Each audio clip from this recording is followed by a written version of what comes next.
Hi, this is Tim Rozansky with PDQ Restoration, and today I'm going to go over where asbestos lurks during water damage restoration. Water damage restoration is critical for a clean, sanitized home, but hidden dangers like asbestos can complicate the process.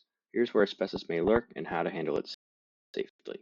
Common asbestos-containing areas: bathrooms and kitchens. Vinyl flooring, ceiling tiles, and pipe insulation can contain asbestos. Water damage can release dangerous fibers into the air. Basements and crawl spaces. Pipe insulation and ceiling tiles may contain asbestos, which can be disturbed by water intrusion. Flooring and insulation.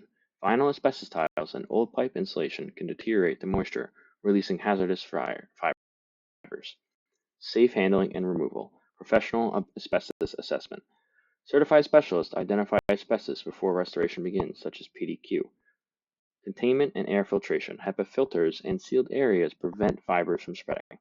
Safe removal and disposal. Licensed professionals such as PDQ ensure safe asbestos extraction, disposal, and abatement, preventing asbestos hazards. Regular inspections. Check moisture-prone areas like bathrooms, kitchens, and basements for deterioration. Moisture control. Use dehumidifiers and proper ventilation to prevent asbestos breakdown. Immediate repairs. Fix leaks quickly to avoid weakening asbestos materials.